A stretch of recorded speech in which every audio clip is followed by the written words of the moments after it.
This is Jocko Podcast number 89 with Echo Charles and me, Jocko Willink. Good evening, Echo. Good evening.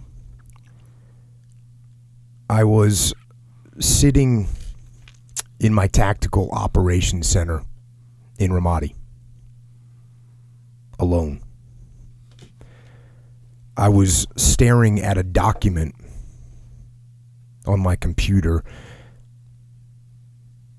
and I had to keep wiping tears from my face as I read it.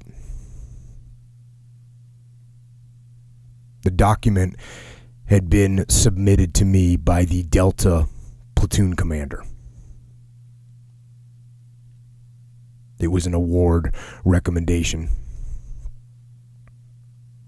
for Michael Monsoor. And the award was the Medal of Honor for Mikey. He had been sitting on an outcropping of a roof in South Ramadi on an overwatch, and a grenade, which had been thrown from an unseen location, actually hit him in the chest and fell to the ground in front of him. And he could have jumped away from the grenade, and he could have saved himself. But if he had done that, his teammates that were positioned next to him, they would have been exposed to that blast.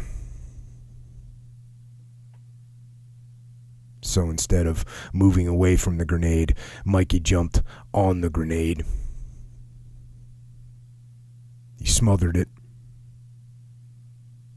and he absorbed its lethal explosion, thereby saving our teammates, and at the same time sacrificing his own life.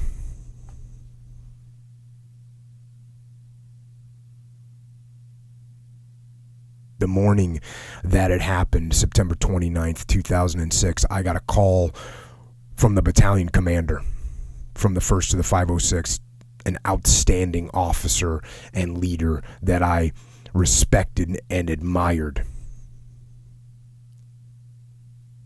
And this element from Delta Platoon had been in the field receiving fire and returning fire most of the morning, which was nothing new or nothing unusual, but it had escalated.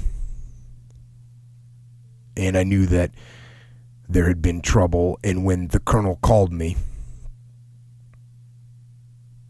he told me that there had been a bad fight. And then he went down the list of my men, describing quickly what their wounds were and what their status was, and pretty much telling me that they were going to be okay. Until he got to Mikey. And I could hear a shift in his voice. It became very grave and very serious, and I could hear the sympathy in it.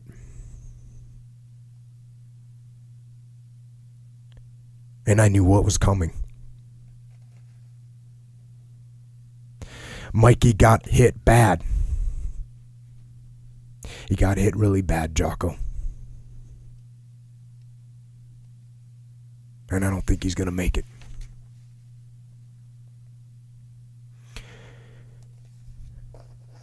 And my heart jumped through my chest, and then it sank back down to my stomach, and then erupted into my brain in a maddening rush of anger and horror and gut-wrenching sadness.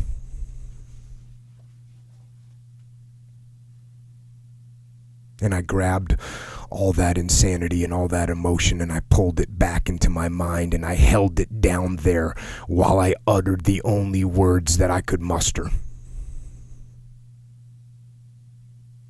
Roger that, sir.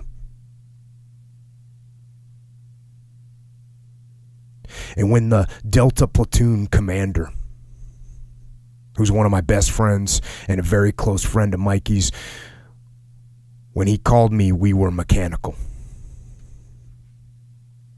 We had work to do. He debriefed me, I listened, we discussed the follow-up and the next steps and the resupply and the operational impact of the casualties. We held it together.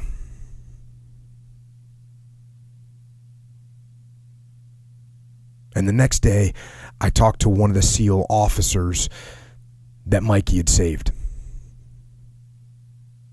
I talked to him on the phone because he was in Germany already, with the other SEAL that had been wounded badly on the rooftop, both of whom would have been dead if it hadn't been for Mikey.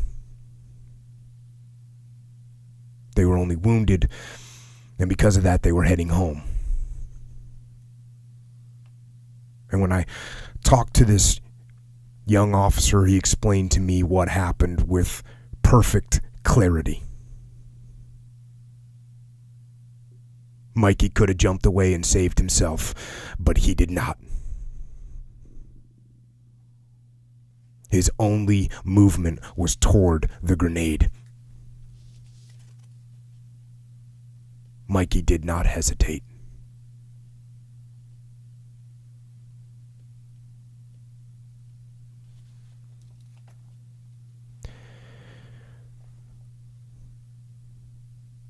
What kind of a man does that?